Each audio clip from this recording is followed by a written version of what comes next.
स्वागत है आपका आपके अपने YouTube channel the master Prakash classes में। हम लोग मैथ को बिल्कुल बेसिक से पढ़ रहे थे, जिसमें हम लोगों ने पाइप एंड सिस्टम इस चैप्टर के अपने 2 पार्ट कंप्लीट कर चुके हैं और आज हमें इसका तीसरा पार्ट पढ़ना है। तो पाइप एंड सिस्टम का मतलब होता है नल और टंकी। तो कोई नल किसी टंकी को कैसे भरता है, कैसे कोई टंकी किसी नल के द्वारा खाली की जाती है, उनकी क्या क्षमता होती है, प्लस में क्षमता होती है या माइनस में क्षमता होती है, ये सारे कॉन्सेप्ट हम लोग सीख चुके हैं अपने 2 लेक्चर में। यानी कि लगभग सारे प्रश्न आप खत्म कर चुके हैं नल और टंकी के। आज हमें मिक्स्ड क्वेश्चन लगाना है। मिक्स्ड क्वेश्चन ऐसे क्वेश्चन होते हैं, मिक्स क्वेश्चन लगाना है। मिक्स क्वेश्चन में हम लोग ऐसे क्वेश्चन लगाएंगे जिसमें 2 या 2 से अधिक कॉन्सेप्ट एक साथ यूज होते हैं, अथवा ऐसे प्रश्न होंगे जिसमें कोई कॉन्सेप्ट नहीं होता, बिल्कुल साधारण तरीके से हम लोग प्रश्न को इस्तेमाल करते हैं, और या फिर हम लोग ऐसे करते हैं उसको कार्य और समय के हिसाब से हम लोग प्रश्न को सॉल्व कर देते हैं। यानी मिक्स क्वेश्चन आपके जो कॉन्सेप्ट पढ़ा है उस कॉन्सेप्ट पे डायरेक्ट आधारित नहीं होता है, आप में कुछ फ्लक्चुएशन होती है। इसमें कुछ आपके प्रश्न आसान भी मिलेंगे, कुछ प्रश्न आपके कठिन भी मिलेंगे। तो चलिए स्टार्ट करते हैं अपने मिक्स क्वेश्चन के सीरीज में पाइप एंड सिस्टम का तीसरा पार्ट। ये हमारा लास्ट पार्ट है। इसके बाद हम लोग टाइम और डिस्टेंस चैप्टर को स्टार्ट करेंगे। तो स्टार्ट करते हैं पाइप एंड सिस्टम में आज का अपना पहला प्रश्न।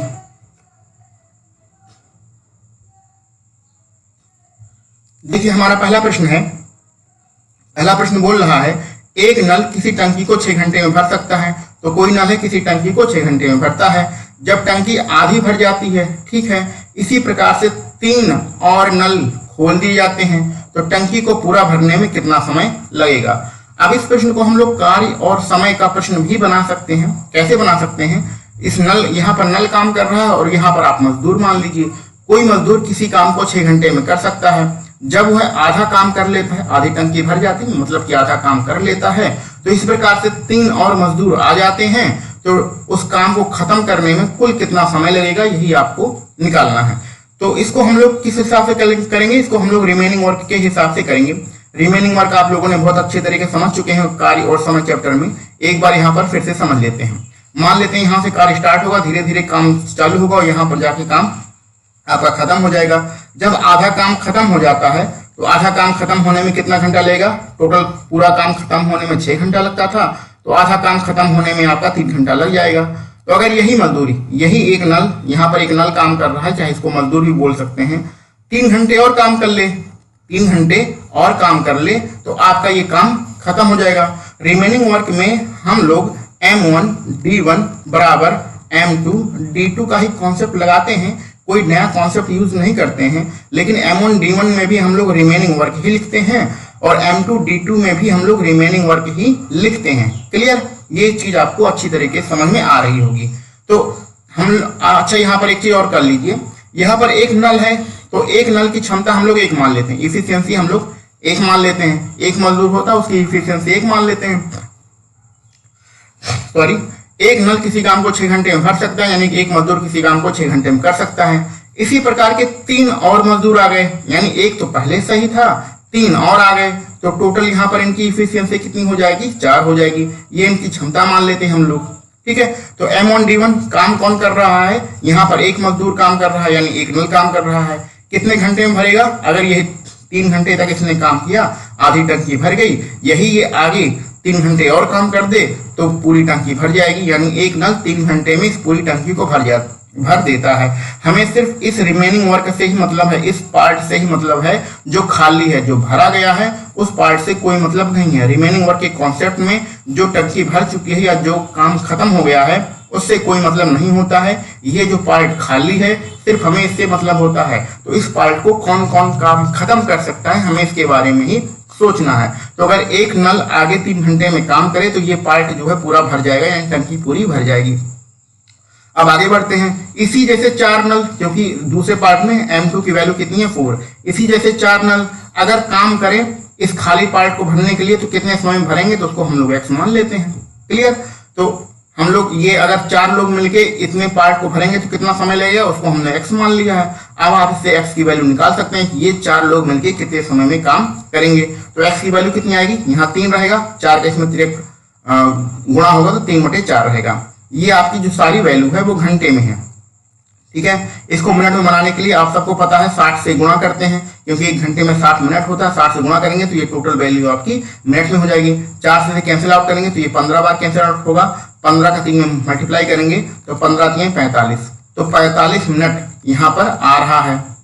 ठीक है, तो अब हमें क्या समझ में आया, ये आधी टंकी जब नल अकेला भरता था तो हमें 3 घंटे लगता था, अगर 4 नल भरेंगे तो हमें कितना टाइम लगेगा, 45 मिनट का टाइम लगेगा। तो कुल समय आपका कितना हो जाएगा, कुल समय आपका हो जाएगा, शुरुआत में आधी टंकी को भरने में 3 मिनट लगा, सॉरी 3 घंटे लगे हैं, और बाद में जब 4 नल आ गए तो आपके 45 मिनट का टाइम खर्च हुआ। ठीक है, तो टोटल कितना टाइम हुआ, 3 घंटा 45 मिनट। तो 3 घंटे 45 मिनट, ऑप्शन नंबर सी आपका सही रहेगा, यानी कि हमारा इस प्रश्न में ऑप्शन सी हमारा सही है, 3 घंटे 45 मिनट। और भी इसके बहुत सारे तरीके हैं करने के, आप उस तरीके से कर सकते हैं, तो ज्यादा हम लोग दूसरे मेथड पे चर्चा नहीं करेंगे। बस आप लोग इसमें रिमेनिंग वर्क का कॉन्सेप्ट याद रखिएगा, जो टंकी खाली है उसको भरने के लिए कौन कौन काम करेगा। 1 नल भरेगा तो 3 घंटे लेगा, अगर 4 नल भरते हैं तो कितने घंटे लेंगे, उसको हमने निकाल लिया, तो ये 45 मिनट आएगा। 3 घंटे पहले टाइम खर्च हुआ था, 45 मिनट बाद में खर्च होगा, टोटल कितना टाइम रहेगा, 3 घंटे 45 मिनट। चलिए आगे अपने दूसरे प्रश्न पर बढ़ते हैं।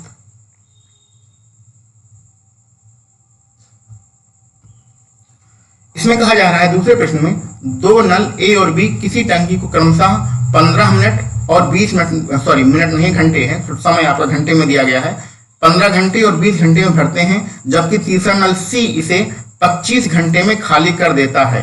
तो जब इस प्रकार का आपको प्रश्न मिले, चाहे कार्य और समय में मिले, चाहे नल और टंकी में मिले, तो आप क्या करिएगा, सिर्फ यहां तक पढ़िएगा, उसके बाद इनकी इफिशियंसी निकाल लीजिएगा। ए बी सी 3 लोग हैं, ठीक है। ए कितने घंटे ले रहा भरने में, 15 घंटे, बी ले रहा है 20 घंटे, और सी खाली कर रहा है 25 घंटे। तो यहाँ पर इनकी क्षमता ध्यान रखिएगा कि सी खाली कर रहा है, यानी सी की इफिशियंसी जो होगी वो माइनस में होगी, इस चीज को आप विशेष ध्यान रखिएगा। तो 15, 20 और 25 का एलसीएम कितना होगा, तो सबसे बड़ी गिनती आपकी 25 है, 25 का पहाड़ा पढ़िए, तो 25 चौके 100, 150 में तो 15 चला जाएगा, लेकिन 20 का भाग नहीं जाएगा, तो 150 का डबल करेंगे तो आपका 300 आएगा। तो अपने हिसाब से मान लेते हैं हम लोग 300 इसका टोटल वर्क होगा, यानी एलसीएम होगा। 15 का इसमें भाग करेंगे, 15 दूनी 30, यानी 20 बार जाएगा। 20 का भाग करेंगे तो 0 0 कट जाएगा, और 2 पंचे 30, 15 बार जाएगा। 25 का भाग करेंगे तो 25 से कम 25, और 50 बचेगा, 25 दूनी 50। तो लेकिन सी ध्यान रखिएगा, सी खाली करने वाला नल है, यानी ये सी की क्षमता जो आएगी 12, ये माइनस में रहेगी। तो इस चीज को भी आप विशेष ध्यान रखिएगा, कौन भरने वाला है, कौन खाली करने वाला है। ये दोनों भरने वाले हैं, तो इन दोनों की जो इफिशियंसी होगी वो प्लस में होगी, इसकी इफिशियंसी माइनस में होगी। चलिए आगे बढ़ते हैं। प्रारंभ में तीनों नल खोल दिए जाते हैं। तो अब इस प्रकार के आपके सारे प्रश्न आपको आदत पड़ चुकी है, किस प्रकार से करने से, नंबर लाइन से करने से आपकी आदत पड़ चुकी है। चलिए उसी हिसाब से हम लोग करते हैं। ये हमने नंबर लाइन बना लिया, यहाँ पर मान लेते हैं कोई कार्य नहीं हुआ, यानी कि 0 वर्क है। जब हम लोग धीरे धीरे काम करेंगे और 300 वर्क खत्म कर लेंगे तो हमारा पूरा काम खत्म हो जाएगा। तो हमें यहाँ पर 300 वर्क पर ध्यान देना है, कौन कैसे करेगा। अब प्रश्न को पढ़ते जाते हैं और जो आपका समीकरण बनेगा उसको बनाते जाते हैं। प्रारंभ में तीनों नल खोले जाते हैं, यानी यहाँ पर शुरुआत में ए प्लस के बी प्लस के सी तीनों नल खोले जाते हैं। 10 घंटे बाद सी को बंद कर दिया जाता है। तो मान लेते हैं यहाँ पर आपका 10 घंटा हो गया, टाइम कितना हो गया, 10 घंटे टाइम हो गया। तो यहाँ पर आपने सी को बंद कर दिया, तो सी को बंद कर दिया है तो बचेगा कौन, ए और बी बचेगा काम करने के लिए।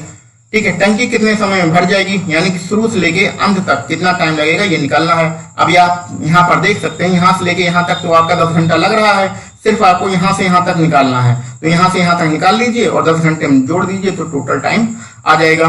तो अब ए प्लस बी प्लस सी यहाँ से लेके यहाँ तक की हम लोग चर्चा करते हैं। कितना समय ले रहे हैं, 10 घंटे। ए बी सी टोटल क्षमता कितनी है, देखिए ए की 20 है, बी की 15 है, ये दोनों प्लस में है, और सी की माइनस के 12 है। तीनों का अगर जोड़ेंगे तो 15 में से आप पहले 12 घटा दीजिए तो प्लस के 3 बचेगा, और यहाँ पर 20 है ये है, तो प्लस के कितना हो जाएगा 23। तो प्लस के 23 इनकी इफिशियंसी रहेगी।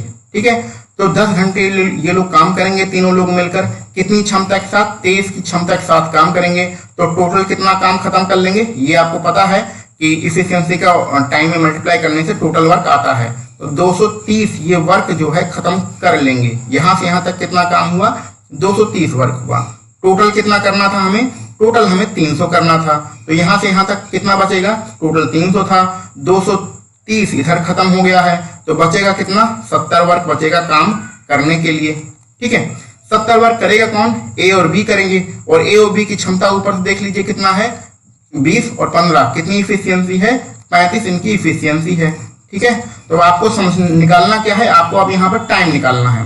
आपको यहाँ पर टाइम निकालना है कि यहाँ से लेके यहाँ तक कितना समय लगेगा। फिर से देख लीजिए, 35 की क्षमता के साथ अगर हम लोग 70 वर्क करेंगे तो टाइम निकालने के लिए जो वर्क करना होता है उसे ऊपर लिखते हैं, जो हमारी क्षमता होती है उसे नीचे लिखते हैं। 35 की इफिशियंसी के साथ 70 वर्क करेंगे तो हमें कितना टाइम लगेगा? 2 घंटे का टाइम लगेगा। ठीक है, तो 2 घंटा आपका यहाँ निकल के आया है, यानी यहाँ से लेके यहाँ तक, और यहाँ से लेके यहाँ तक कितना था? ये ऑलरेडी आपके प्रश्न में दिया गया था 10 घंटे। तो टोटल टाइम कितना हो जाएगा? 10 घंटे इधर का, 2 घंटे इधर का, टोटल आपका 12 घंटे टाइम हो गया है। तो 12 घंटे ऑप्शन नंबर ए हमारा सही रहेगा। तो 12 घंटे आप यहाँ कुल समय लिख सकते हैं, कुल समय हमारा 12 घंटा रहेगा। तो ये भी साधारण प्रश्न था, इस टाइप के प्रश्न आप पीछे लगा चुके हैं, तो कोई दिक्कत की बात नहीं है, आप नंबर लाइन बना के आप प्रश्न को कर लेंगे। तो बढ़ते हैं अपने अगले प्रश्न पर। ये देखिए बिल्कुल डिफरेंट टाइप का आपका प्रश्न आ चुका है। इसमें लिखा गया है जल से भरे पूरे बर्तन का वजन, यानी कि कोई बर्तन है जो पानी से पूरा भरा हुआ है, 16.5 किलोग्राम है। ठीक है, जब बर्तन में 1/4 भाग पानी है, पानी में का सिर्फ 1/4 भाग है, तो उसका वजन 5.25 किलोग्राम है। खाली बर्तन का वजन क्या होगा? तो खाली बर्तन का वजन क्या होगा यही हमें निकालना है, और खाली बर्तन का जो वजन होगा उसको हम लोग x मान लेते हैं। ठीक है, जो जल है यानी जिसमें पूरे जो जल है, पानी है, उसका वजन हम लोग y मान लेते हैं। तो खाली बर्तन का वजन x हो गया, और जल का जो टोटल पूरा जल है उसका वजन हमने y मान लिया है, y किलोग्राम मान लिया है, और ये है x किलोग्राम है। तो यानी कि जब पूरा पानी भरा होगा, तो पूरा पानी भरा होगा यानी x प्लस y होगा। तो ऐसी कंडीशन में पहली लाइन पढ़िए, जल से पूरे भरे बर्तन का वजन, यानी इसमें पूरे बर्तन का वजन भी लेना है और पूरा जल भी भरा है, तो कितना है? 16.5 किलोग्राम है। ठीक है, ये आपका पहला समीकरण बन गया। अब आगे बढ़िए, जब 1/4 भाग पानी भरा है, तो पानी जब टोटल होता है तो y होता है, तो y का 1/4 करेंगे तो y/4 रहेगा, और उसमें बर्तन तो पानी किस में रखा है? बर्तन में रखा है, यानी x तो होगा ही। x आपके बर्तन का वजन तो दिया गया है, और पानी कितना है? 1/4 भाग, यानी y का 1/4 भाग। तो इस प्रकार इसका वजन कितना होता है? 5.25 किलोग्राम होता है। तो इन दोनों समीकरण में आप अंतर समझ रहे हैं। यहाँ पर पूरा पानी भरा है और पूरा बर्तन है, यहाँ पर पूरा बर्तन है। इस दूसरी वाली कंडीशन में यहाँ पर आपका पूरा बर्तन है ये वाला, और पानी कितना भरा है? 1/4 भरा है। तो कितना किलोग्राम है? 5.25 किलोग्राम है। अब यहाँ पर आप सॉल्व कर लीजिए, 4 का एलसीएम लेंगे तो हो जाएगा 4x और प्लस के y, नीचे 4 रहेगा, 4 का मल्टीप्लाई इधर कर देते हैं, 4 पंचे 20 के 0, हासिल आएगा 2, 4 दूनी 8, 10, हासिल आएगा 1, 4 पंचे 20, 1, 21। तो दशमलव के बाद इसको लिखने की कोई जरूरत नहीं है, ये आपका 21 किलोग्राम हो गया। 4x प्लस y बराबर 21। ठीक है, अब क्या करना है? ये इसको आप समीकरण 1 मान लीजिए, और ये वाला समीकरण हम लोग 2 मान लेते हैं। समीकरण 1 में से समीकरण 2 घटा दीजिए, तो घटाने के लिए इसको हम लोग ऊपर लिखते हैं, तो यहीं लिख देते हैं, नीचे लिखने की जरूरत नहीं है। 4x प्लस y बराबर हो जाएगा 21। कैंसिल आउट करिए, तो घटाने के लिए चिन्ह आपके बदल जाते हैं, y से y कैंसिल आउट हो जाएगा, क्योंकि ये प्लस में है ये माइनस में है। 4x में से x जाएगा तो कितना बचेगा? 3x बचेगा। अब 21 में से 16.5 घटा दीजिए, तो उसको घटाने का भी एक नियम होता है। 16.5 अगर घटाना है तो सीधे सीधे आप 17 घटा दीजिए, तो 21 में 17 घटाएंगे तो बचेगा कितना? 4, और ये 0.5 बचा है, तो दशमलव के बाद जो आपका 10 आएगा वहां से 0.5 घटा देंगे तो आपका 5 बचेगा। या अगर ये तरीका ना समझ आए तो सीधे आप 21 में से 16.5 ही आप घटा दीजिए। अब चूंकि x का मान निकालना है तो 3 का भाग कर दीजिए, 3 एकम 3 और 3 पचे 15, तो 1.5 आपका आंसर आ जाएगा। 1.5 किलोग्राम आपका आंसर रहेगा। x हमने क्या माना था? बर्तन का वजन, और बर्तन का ही वजन पूछ रहा है 1.5 किलोग्राम। ऑप्शन नंबर ए आपका सही रहेगा। तो ये जो पहला ऑप्शन है यही हमारा सही रहेगा, 1.5 किलोग्राम। तो मिक्स क्वेश्चन में इसी तरह से थोड़ा घुमा फिरा के आपके प्रश्न आते हैं, लेकिन ये प्रश्न आपके आसान होते हैं। चलिए आगे बढ़ते हैं अपने नेक्स्ट नंबर पर। ये भी आसान ही प्रश्न है, इसमें कोई दिक्कत की बात नहीं होगी, इसको हम लोग जल्दी से निपटाते हैं। पानी से भरी 12 बाल्टियों से एक टंकी भरी जा सकती है। जैसे कि मान लीजिए ये एक टंकी है, इसमें एक बाल्टी हम लोग ले लेते हैं। अगर हम लोग इसमें 12 बाल्टी पानी डालें, यहाँ कहीं से निकाल के पूरी टंकी में 12 बाल्टी पानी डालें तो ये टंकी भर जाती है। इसके कहने का मतलब ये है। और प्रत्येक बाल्टी में 13.5 लीटर पानी आता है। ठीक है। तो कितनी बाल्टियां डालना है, 12 बाल्टी पानी डाला और प्रत्येक बाल्टी में कितना पानी आएगा, 13.5 लीटर पानी आ गया। तो एक बाल्टी में 13.5 लीटर पानी है और 12 बाल्टियां डाली हैं, तो अगर हम इसका मल्टीप्लाई करेंगे तो कुल इस टंकी में कितना पानी है ये हमें निकल आएगा। ठीक है, अब आगे बढ़ते हैं। इस टंकी को 9 लीटर क्षमता के साथ कितनी बाल्टियां भरी जा सकती हैं। अब एक दूसरी बाल्टी लेते हैं जो थोड़ा सा छोटी है, इसमें कितना पानी आता है, 9 लीटर पानी आता है। ठीक है, इसमें कितना आ रहा था, 13.5 लीटर पानी आ रहा था। ठीक, अब अगर ये 9 लीटर की क्षमता के साथ हम लोग इसमें पानी डालें तो इसमें कितनी बाल्टी पानी यूज होगा वो निकालना है। तो जब 9 लीटर की क्षमता के साथ पानी डालेंगे, चाहे इतनी बाल्टी पानी डालें, तो उसका मल्टीप्लाई करेंगे तो आपका कितना आ जाएगा, ये पूरी टंकी भर जाएगी। तो इसको हम लोग मान लेते हैं x बाल्टी। तो 9 लीटर की x बाल्टियों के साथ हम लोग अगर इसमें पानी डालेंगे तो ये भी आपका पानी के आयतन के ही बराबर होगा। तो x हम मान लेते हैं कि x हमने बाल्टियां इस्तेमाल किया है और कितनी उनकी क्षमता है, 9 लीटर क्षमता है। तो ये भी पानी का आयतन है, ये भी पानी का आयतन है। अगर आपको ऐसे नहीं समझ में आ रहा है तो आप वर्क एंड टाइम का भी प्रश्न बना सकते हैं। कैसे, 12 आदमी एक टंकी को भर सकते हैं, यानी 12 आदमी किसी कार्य को पूरा कर सकते हैं और एक आदमी की क्षमता कितनी है, 13.5 है। तो ये M1 ये इफिशियंसी हो गई, M1 D1 हो गया, इफिशियंसी हो गई। इस टंकी को 9 लीटर क्षमता के साथ कितनी बाल्टियों द्वारा भरा जा सकता है। तो अगर कोई व्यक्ति की क्षमता इफिशियंसी 9 है तो वो कितनी देर काम करेगा ये हमें निकालना है, कितनी क्षमता के साथ काम करेगा ये हमें निकालना है। ये आप सीधे तरीके समझिए, ये आपके पूरे टंकी का आयतन है, ये भी आपके पूरे टंकी का आयतन है, दोनों आयतन बराबर हैं। सीधे आप भाग कर दीजिए तो आपका आंसर आ जाएगा। यहाँ पर ये 10 कैंसिल करिए, नीचे आ जाएगा 100। यहाँ पर 9 से कैंसिल आउट करिए, 9 कम 9, 9 पचे 45, इसे 5 से कैंसिल करिए, 5 यहाँ 15, 5 दूनी 10, इसे 2 से कैंसिल आउट करिए, 2 छक्के 12, 6 और 3 का मल्टीप्लाई करेंगे कितना आ जाएगा, 18। तो x बराबर 18। तो 9 लीटर की कितनी बाल्टियां लगेंगी, 9 लीटर की 18 बाल्टियां लगेंगी और 13.5 लीटर की कितनी बाल्टियां लगेंगी, 12 बाल्टियां लगेंगी। तो 18 हमारा ऑप्शन नंबर बी आ रहा है। तो कोई दिक्कत की बात नहीं, सब आसानी प्रश्न है, दोनों आयतन आपको बराबर ही करना था। कार्य और समय के हिसाब से इसको मत करिए, समझने में थोड़ा सा दिक्कत होगा। तो चलिए आगे बढ़ते हैं। अब ये बिल्कुल डिफरेंट टाइप का प्रश्न है, इस चीज को आप समझ लीजिएगा। प्रश्न में लिखा गया है, डी व्यास वाले एक पाइप के द्वारा कोई पानी की टंकी कितने समय में भर सकती है, 40 मिनट में भरी जा सकती है। 40 मिनट का टाइम लगता है। ठीक है, तो 2D व्यास वाले, अगर व्यास हमारा 2D हो तो पाइप उसे खाली करने में कितना समय लगेगा। तो सॉरी, इसमें भरना नहीं, खाली करना है, ये मिस्टेक हुई पढ़ने में। तो अगर डी हमारा व्यास है तो टंकी को खाली होने में 40 मिनट लगता है। अगर हमारा व्यास 2D हो जाए तो टंकी को खाली होने में कितना समय लगेगा, यही हमें निकालना है। अब इसको एक कॉमन सेंस का प्रश्न है, इसको पहले समझ लेते हैं। बाकी आंसर तो आपका एक लाइन में ही आ जाएगा, 2 या 3 सेकंड में ही आपका आंसर आ जाएगा, लेकिन इस चीज को थोड़ा सा समझ लेते हैं। मान लेते हैं यहाँ एक टंकी है, इसमें पूरा पानी भरा हुआ है। यहाँ पर एक पाइप लगाते हैं जिसका जो त्रिज्या है, जो व्यास है वो कम है, और यहाँ पर एक पाइप लगाते हैं जिसकी त्रिज्या या व्यास ज्यादा है। तो स्वाभाविक सी बात है, ये छोटा पाइप है तो टंकी को भरने में हमें ज्यादा समय लगेगा। ये मोटा पाइप है, ठीक है, तो टंकी बहुत जल्दी इससे खाली हो जाएगी। तो कहने का मतलब हमारा ये समझ में आया, इसकी हम त्रिज्या R1 मान लेते हैं, इसकी त्रिज्या को R2 मान लेते हैं। इसमें जो जितना समय लगेगा टंकी को खाली करने में उसको हम लोग T1 मान लेते हैं। इसमें जितना समय लगेगा उसको हम लोग T2 मान लेते हैं। तो हमें ये समझ में आया कि अगर हमारा ये जो पाइप है वो पतला होगा, यानी इसकी त्रिज्या कम होगी, तो हमें टाइम ज्यादा लगेगा।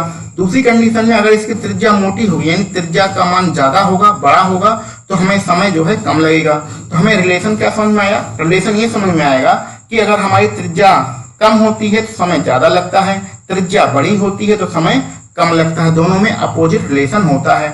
और चूंकि ये जो पानी निकलता है ये क्षेत्रफल के रूप में निकलता है, तो क्षेत्रफल कैसे आते हैं, त्रिज्या का वर्ग करने से आते हैं। पाई R स्क्वायर वृत्त का क्षेत्रफल से ही आता है, और पाई इसमें कैंसिल आउट हो जाता है।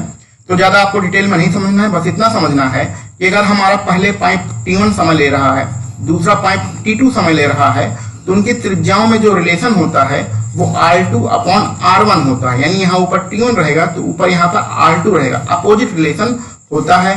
और चूंकि ये क्षेत्रफल की बात कर रहा होता है इसलिए इसमें स्क्वायर भी होता है। तो ये आपका रिलेशन बन जाता है, एक नया समीकरण बन जाता है। इसको आपको रट लेना है, T1/T2 बराबर होता है R2/R1 का होल स्क्वायर। क्लियर। अब यहाँ पर आप समझ लीजिए, पहला जो पाइप है उसका व्यास कितना है, डी है, तो त्रिज्या कितनी होगी, r1 की वैल्यू व्यास का आधा यानी d/2 हो जाएगा। क्लियर। दूसरा आपका जो पाइप है उसका व्यास कितना है, 2d है, तो r2 की वैल्यू कितनी हो जाएगी, व्यास का आधा, तो व्यास 2d होता है तो उसका आधा करेंगे तो कितना आ जाएगा, d आ जाएगा। तो r1 की वैल्यू d/2 है, r2 की वैल्यू सिर्फ d है, और आपको समय दिया गया, पहला समय 40 मिनट दिया गया है, दूसरा समय निकालना है। सीधे वैल्यू पुट कर दीजिए, आपका आंसर आ जाएगा, ज्यादा इसमें डिटेल में समझने की जरूरत नहीं है। तो पहला आपका 40 मिनट है, T2 की वैल्यू आपको निकालना है, बराबर R2 की वैल्यू आपकी D है, R1 की वैल्यू D/2 है, तो नीचे 2 लिखेंगे तो पलट के ये ऊपर चले जाएगा, और इसका होल स्क्वायर भी आपको लगाना है। यहाँ D से D कैंसिल हो जाएगा, और आप इस 4 का वर्ग करेंगे, 2 का वर्ग करेंगे तो कितना आ जाएगा, ये आपका 4 आ जाएगा। क्लियर। अब यहाँ 4 से इसको कैंसिल आउट कर दीजिए, तो कितनी बार कैंसिल आउट होगा, 10 बार कैंसिल आउट होगा। T2 इधर जाएगा, उधर रहेगा 10, तो T2 की वैल्यू कितनी हो जाएगी, T2 की वैल्यू हो जाएगी आपकी 10, और ये जो आपका आंसर आएगा वो किस में आएगा, मिनट में आपका आंसर आ जाएगा। तो दूसरी पाइप को भरने में कितना समय लगेगा, दूसरी पाइप को भरने में 10 मिनट का समय लगेगा। तो इस चीज को आप आराम से समझ सकते हैं, समय कम लगेगा तो त्रिज्या उसकी बड़ी होगी, समय ज्यादा लगेगा तो त्रिज्या उसकी छोटी होगी। तो यहाँ पर आप समझ सकते हैं, जब उसका व्यास यानी त्रिज्या कम थी, d/2 थी, तो हमारे समय ज्यादा लग रहा था, 40 मिनट लग रहा था। जब त्रिज्या कम हो गई यानी त्रिज्या सिर्फ d हो गई, त्रिज्या को बढ़ा दिया हमने, तो समय भी उसका कम हो गया। ठीक है, तो ठीक है, ये रिलेशन आप समझ लीजिएगा अच्छे से। अब आगे बढ़ते हैं हम लोग अगले प्रश्न पर। यह प्रश्न जो हम लोगों ने पीछे किया है, सेम वही इबारत में यहाँ पर लिखा गया है। देखिए लिखा क्या गया है, ये 42 नंबर का प्रश्न जिस बुक से लिया गया है उसमें 42 नंबर का ये क्वेश्चन था। आगे बढ़ते हैं।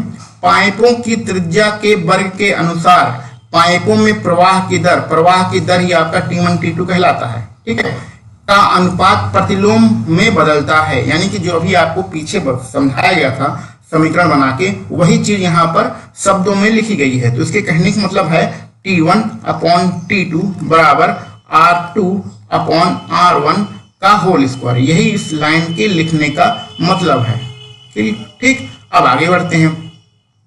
2 सेंटीमीटर व 4 सेंटीमीटर व्यास वाले 2 पाइपों में पानी के प्रवाह का अनुपात क्या होगा, यानी कि T1/T2 की वैल्यू आपको निकालना है। तो पहले की त्रिज्या कितनी है, ये देखिए व्यास दिया गया है, ये सब क्या दिया गया है, व्यास दिया गया है। तो R1 की वैल्यू कितनी हो जाएगी, R1 की वैल्यू पहले यहाँ लिख लेते हैं। R1 यानी त्रिज्या निकालनी है, व्यास 2 सेंटीमीटर है, तो त्रिज्या कितनी हुई, व्यास का आधा यानी 1 सेंटीमीटर। R2 की वैल्यू कितनी होगी, तो व्यास आपका 4 सेंटीमीटर है, तो व्यास का आधा 2 सेंटीमीटर आपकी R2 की वैल्यू हो जाएगी। सीधा सीधा मान यहाँ पर रख दीजिए, आपका आंसर आ जाएगा T1/T2 बराबर R2 यहाँ 2 रखना है, R1 यहाँ 1 रखना है, और इसका आपको वर्ग करना है। तो यहीं पर लिख देते हैं T1/T2 बराबर कितना हो जाएगा, 4/1। तो इसको अगर हम लोग अनुपात में लिखना चाहें तो T1/T2 बराबर कितना हो गया, 4:1। तो 4:1 आपका आंसर आ रहा है, 4:1। ऑप्शन नंबर डी आपका सही रहेगा। तो दो प्रश्न आपके एक बिल्कुल डिफरेंट कॉन्सेप्ट पर आधारित थे, एक छोटा सा फार्मूला याद कर लीजिएगा, उसके आपके सारे प्रश्न सॉल्व होते रहेंगे इस टाइप के। तो आगे बढ़ते हैं अगले प्रश्न पर। ये देखिए बीच में एक बहुत ही आसान सा प्रश्न आ गया है, इसको हम लोग जल्दी से करते हैं। प्रश्न में ये लिखा है कि बराबर क्षमता के 15 पंप किसी टैंक को 7 दिन में भर सकते हैं। ठीक है, तो एक बराबर क्षमता के 15 पंप है, 7 दिन में भर सकते हैं। टैंक को 5 दिन में भरने के लिए कितने अतिरिक्त पंपों की आवश्यकता होगी, अतिरिक्त मतलब एक्स्ट्रा। तो इसको M1D1 बराबर M2D2। तो M1 क्या होता है, मैन होता है, या फिर इसको हम लोग मानते हैं जो काम करता है वही हमारा M1 और M2 कहलाता है। तो यहाँ काम कौन कर रहा है, पंप काम कर रहे हैं। तो 15 पंप किसी टैंक को कितने दिन में भरते हैं, 7 दिन में भरते हैं। अगर हमें टैंक 5 दिन में भरना है यानी D2 की वैल्यू 5 दिन है, तो कितने अतिरिक्त पंपों की आवश्यकता होगी, यानी कि 15 तो आपके पास पहले से ही थे, और कितने एक्स्ट्रा मांगेंगे, तो एक्स्ट्रा को हमने x मान लिया है। तो 15 × 7 बराबर 15 + x × 5 हो जाएगा। ये समीकरण आपका बनेगा M1D1 बराबर M2D2। इसको जल्दी सॉल्व करिए, आपका आंसर आ जाएगा। 5 का इसमें मल्टीप्लाई कर 5 से इसको 15 को डिवाइड करते हैं, जल्दबाजी में मिस्टेक हो जाता है बोलते समय।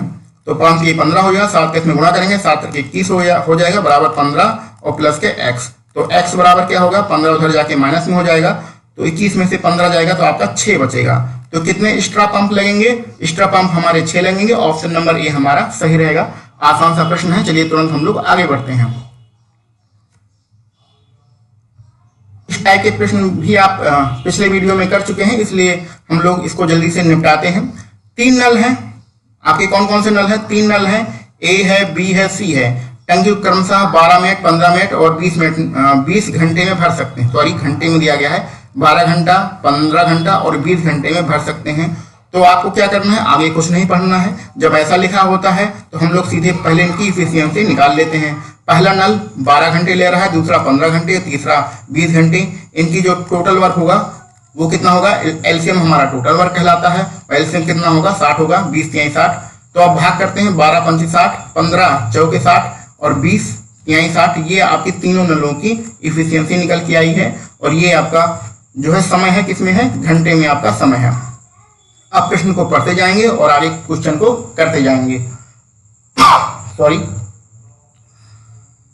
ये प्रश्न समझ रहे हैं कि हम लोग इसको नंबर लाइन समझ लेते हैं, तब इस पे थोड़ा आसानी होगी प्रश्न को करने में।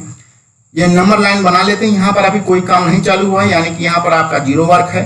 धीरे धीरे आप लोग काम करेंगे तो जब आपका 60 वर्क खत्म हो जाएगा तो आपका पूरा काम खत्म हो जाएगा, क्योंकि हमें टोटल 60 वर्क ही करना है। अब आगे बढ़ते हैं। यदि नल ए पूरे समय खुला रहता है तो अच्छा, ये दूसरे तरीके से करेंगे। सॉरी, चलिए कोई बात नहीं है। इसको हम लोग एक एक घंटे के पोर्शन बना लेते हैं पहले, ठीक है। ये नंबर लाइन से नहीं करेंगे, डायरेक्ट ही करेंगे, लेकिन पहले चलिए एक एक घंटे का पोर्शन बना लेते हैं। तो ये आपके एक एक घंटे के पोर्शन हो गए। कितने घंटे में काम खत्म हो रहा है ये अभी हमें नहीं पता है, लेकिन ए नल पूरे समय खुला रहता है, यानी ए प्रत्येक घंटे कौन काम करता है, लगातार काम करता है ए, ठीक है। अब बी की बात करते हैं। बी और सी बारी बारी से एक एक घंटे के लिए खोले जाते हैं। तो बी और सी कब आते हैं, बारी बारी से एक एक घंटे के लिए आते हैं। यानी पहले घंटे बी आएगा, दूसरे घंटे सी आएगा, फिर अगले घंटे बी आएगा, फिर अगले घंटे सी आएगा, फिर अगले घंटे बी आएगा, अगले घंटे सी आएगा। इस तरह ये क्रम चलता रहेगा।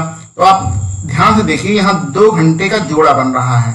यहाँ ए भी है, यहाँ ए सी है, यहाँ ए भी है, यहाँ ए सी है। 2 घंटे का जोड़ा बन रहा है। 2 घंटे में कौन कितना काम करेगा इस पर भी ध्यान दे देते हैं। यहाँ पहले घंटे में ए और बी मिलके काम कर रहे हैं, तो ए और बी अगर मिलके काम करें तो उनकी क्षमता कितनी बनेगी, ऊपर से देख लेते हैं। इफिशियंसी यानी क्षमता कितनी है, 9 है। क्लियर। अगले घंटे में ए और सी मिलके काम कर रहे हैं, तो ऊपर से देख लेते हैं। ए और सी मिलके काम करेंगे तो 5 3 8 काम करेंगे। तो ए और सी अगर मिलके काम करेंगे तो कितना काम करेंगे, 8 काम करेंगे। तो 2 घंटे में दोनों मिलके कितना काम कर लेंगे, 8 दूनी 16 17। तो 17 वर्क आपका खत्म हो जाएगा 2 घंटे में, ठीक है। तो इस प्रश्न को हम लोग कैसे करते हैं, 2 घंटे का हमारा जोड़ा बना था, ठीक है, और 2 घंटे में खत्म कितना हो रहा है, 17 वर्क हमारा खत्म हो रहा है।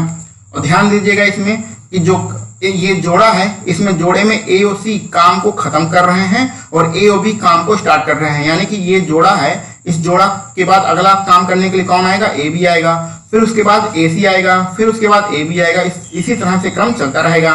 तो 2 घंटे में हमारा 17 वर्क खत्म हो गया है। अब हम इसको कैसे करते थे, इसको ऐसी संख्या से गुणा करते थे कि हमारा जो टोटल वर्क 60 खत्म करना है, या तो उसके नजदीक पहुंच जाए या उसके बराबर में पहुंच जाए। तो 17 तिहाई 51, यानी कि यहाँ पर 3 का गुणा करेंगे, दिख रहा होगा आपको। तो 3 गुणा करेंगे तो 3 दूनी 6 घंटा हो जाएगा, ठीक है। 6 घंटा यहाँ हो गया और 3 गुणा 17 में किया तो 17 तिहाई 51 वर्क। तो 51 वर्क आपका यहाँ पर खत्म हो गया। पेन का कलर चेंज कर लेते हैं, नहीं तो आपको इसमें ज्यादा समझ में नहीं आएगा। हाँ, अब आगे बढ़ते हैं। तो आपने देखा 6 घंटे आपका टाइम खत्म हो गया। 6 घंटे में आपका 51 वर्क खत्म हो गया। अब काम करने के लिए कौन आएगा, अब काम करने के लिए, क्योंकि ये जोड़ा जब खत्म हो गया है तो ए बी आएगा काम करने के लिए। तो ए बी जब काम करने के लिए आएगा तो 1 घंटे का टाइम लेगा। ए बी तो दोनों मिला के 1 घंटे काम करते हैं। तो 1 घंटे में कितना काम करते हैं, ये देखिए यहाँ पर लिखा है 9 वर्क करते हैं। तो 1 घंटे में कितना काम करेंगे, 9 वर्क हमारा काम करेंगे। तो टोटल कितने घंटे खत्म हो गया, 6 घंटे पहले था, 1 घंटे यहाँ पर, यानी कि 7 घंटे आपके टोटल खत्म हो गए। और काम कितना हुआ आपका, 51 यहाँ है और 9 यहाँ पर है। 51 9 जोड़ दीजिए, सीधा आ गया 60। तो 60 वर्क भी आपका खत्म हो गया और टोटल कितना टाइम लगा, 7 घंटे आपका टाइम लगा है। तो हमें 60 वर्क ही तो खत्म करना था, इससे ज्यादा तो हमें बढ़ने की जरूरत है नहीं। तो हमारा आंसर कितना आएगा, 7 घंटे। 7 घंटे। ऑप्शन नंबर सी, तीसरा वाला जो ऑप्शन है, ऑप्शन नंबर सी आपका सही रहेगा। तो आसान प्रश्न है, इस टाइप के प्रश्न हम लोग पहले भी लगा चुके हैं। हमारा अगला प्रश्न है, पानी से पूरी तरह से भरे हुए पानी के घनाकार टैंक से यदि 64 बाल्टी पानी निकाल लिया जाए तो टैंक 1/3 जो भाग है टैंक का पानी से भरा रहता है। पहले इसको समझ लेते हैं। यानी कि हमारा दिया गया है, अगर ये हम पूरा टैंक है, इसमें हम लोग 64 बाल्टी पानी निकाल लें। टोटल हमने पानी निकाला है 64 बाल्टी। अगर हम इसमें पानी निकाल लें तो इस जो पूरा टैंक है इसमें सिर्फ 1/3 भाग पानी बचता है। यानी कि हमने निकाला कितना है, यहाँ से अगर हम मान के चलें तो 2/3 हमने निकाल लिया है। तो 2/3 अगर पानी निकाल लिया है तो कितनी बाल्टी के बराबर है, 64 बाल्टी के बराबर है। पानी अभी इसमें कितना बचा हुआ है, 1/3 पानी बचा हुआ है। इसको हम लोग दूसरे तरीके से भी समझ सकते हैं। कैसे, यहाँ पर पहला भाग करें या दूसरा भाग करें और ये हम तीसरा भाग करें। अगर हम टंकी को कुल 3 भाग में डिवाइड करें, यानी 3 पार्ट में डिवाइड कर दें, तो पूरी टंकी कितने पार्ट में डिवाइड हो गई, 3 पार्ट में डिवाइड हो गई। तो 2 भाग हमने पानी इसमें निकाल लिया है और 1 भाग हमारा पानी बचा हुआ है। तो ये आपको अनुपात का मेथड थोड़ा सा समझाया जा रहा है। अभी आप अनुपात आगे पढ़ेंगे तो उसमें ये सारी चीजें आपके काम आएंगी। काम क्या आएंगी कि 2 भाग आपने पानी निकालना है और अभी आपका 1 भाग पानी बचा हुआ है और टोटल कितना भाग था, 3 भाग इसमें पानी है। तो हमें ये निकालना है कि अगर हम पूरा पानी निकाल लें, पूरा पानी इसमें से निकाल लें तो कितनी बाल्टियों की आवश्यकता होगी, ये हमें निकालना है। तो देखिए, आपकी जो ओरिजिनल वैल्यू होती है 64 बाल्टी, इसको आप ऊपर लिखेंगे। 64 बाल्टी का जो अनुपात होता है उसको नीचे लिखेंगे। अनुपात कितना है, ये 2 अनुपात के बराबर। देखिए, यही तो आपने पानी निकालना है, ऊपर वाला पानी आपने निकाल लिया है। तो इसकी वैल्यू कितनी थी, 2। तो 2 अनुपात के बराबर है। जो हमें टोटल निकालना होता है, टोटल यानी कि इस टंकी में टोटल कितना पानी आता है, तो टोटल हमने पानी माना था 3। तो उस जो निकालना होता है उसे हमसे मल्टीप्लाई करते हैं। तो जो निकालना होता है उससे मल्टीप्लाई करते हैं। जो अनुपात होता है ओरिजिनल वैल्यू का वो नीचे लिखते हैं। तो हमारा सीधे सीधे आंसर आ जाता है। 2 से डिवाइड कर दिए, 2 3 6, 2 दूनी 4, 2 का इसमें 3 का इसमें गुणा करेंगे, 3 दूनी 6, 3 का 9। तो 96 बाल्टी पानी आ रहा है।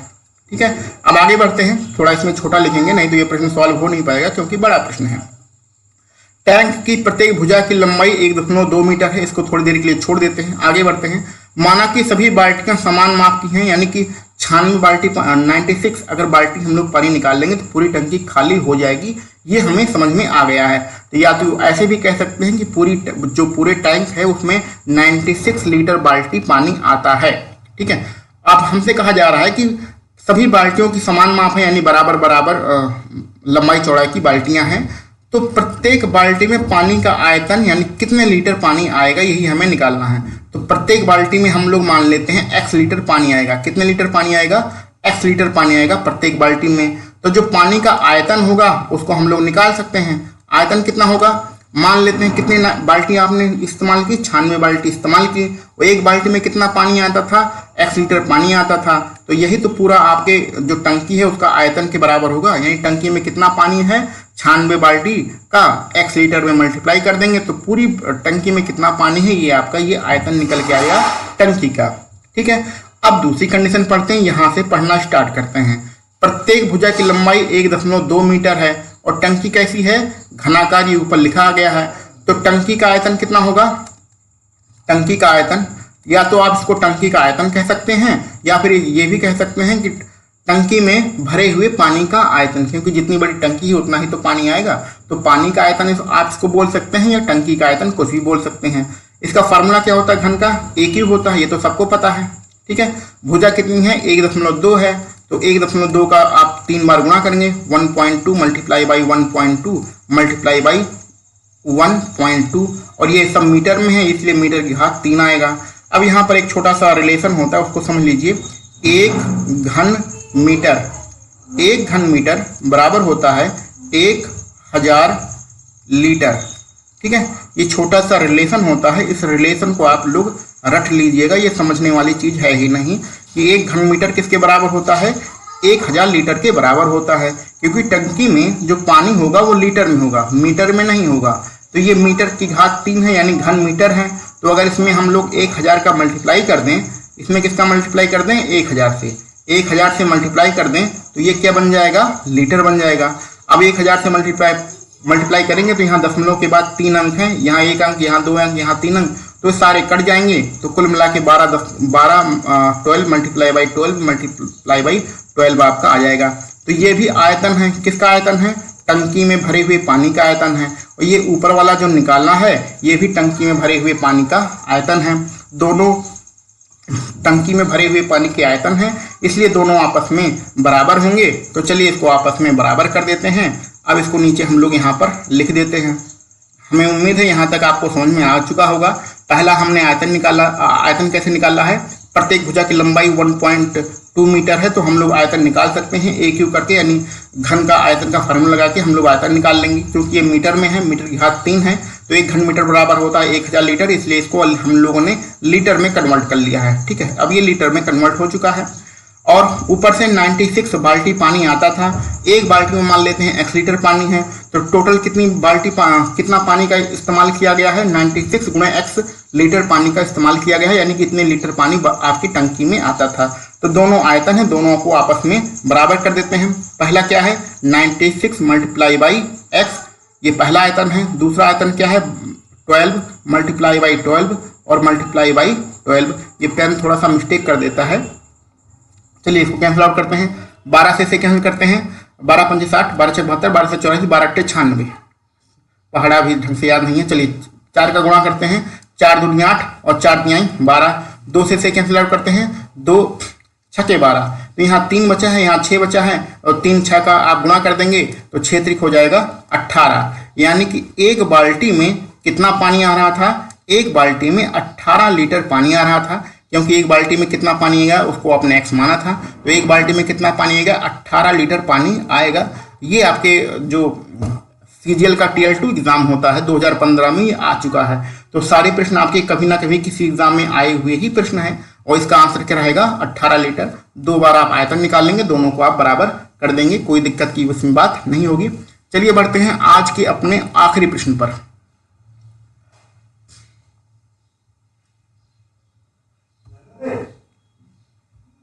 इस टाइप के प्रश्न हम लोग कर चुके हैं, लेकिन ये थोड़ा सा लैंग्वेज इसकी कठिन थी, इसलिए इस प्रश्न को लिया गया है।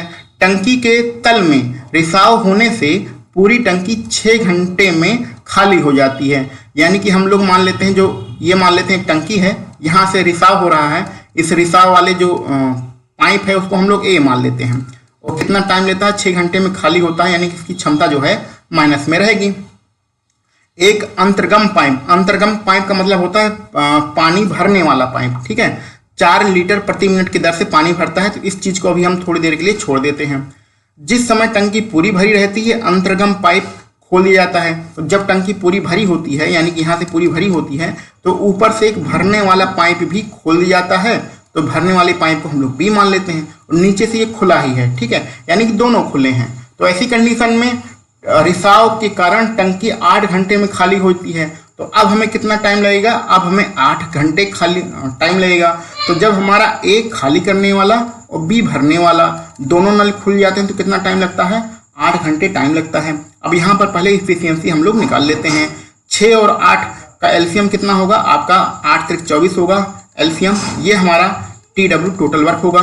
ठीक है, अब आगे बढ़ते हैं। 6 का इसमें भाग करेंगे, 6 चौक 24 और 8 का भाग करेंगे, 8 त्रिक 24। अब यहाँ पर थोड़ा सा समझ लीजिएगा ध्यान से, नहीं तो यहाँ पर इफिशियंसी निकालने में गलती हो जाएगी।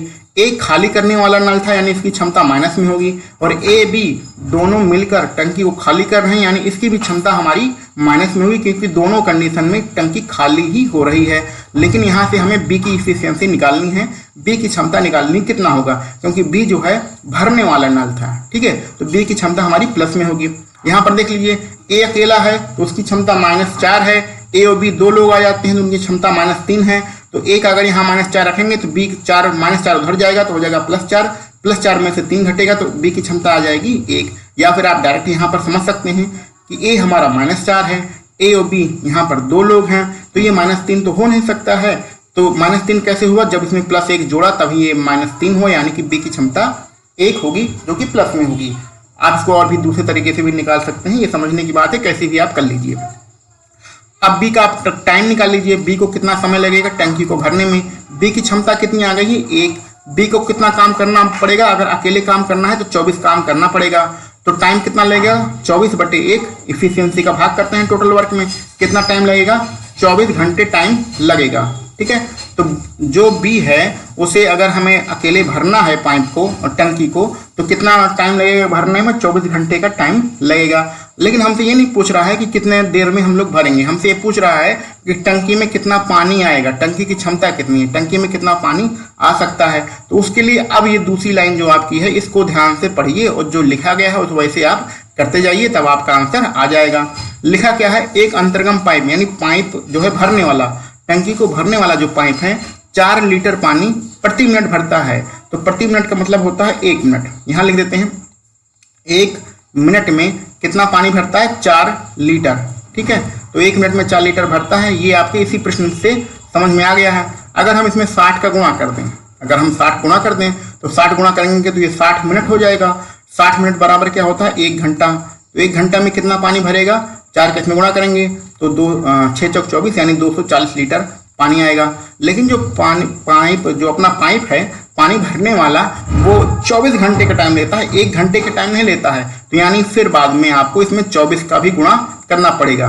ये बहुत ही आसान तरीके से बता रहे हैं, इसको आप डायरेक्ट गुणा करके भी लिख सकते हैं, लेकिन डायरेक्ट गुणा करके हम लोग नहीं लिख रहे हैं, समझाने के लिए आपको इस तरीके से बताया जा रहा है। तो 24 का 1 घंटे में गुणा करेंगे तो कितना आएगा 24 घंटे, तो ये 24 घंटे आपका पूरा टाइम हो गया। और यहाँ पर 24 का 24 में मल्टीप्लाई करेंगे तो कितना आता है 576, ये वाला जीरो आपका नीचे रहेगा ही। तो अगर 24 घंटे पाइप को भरने वाला ही खोल दिया जाए तो कुल आपका कितना पानी आएगा 5760 लीटर पानी आएगा।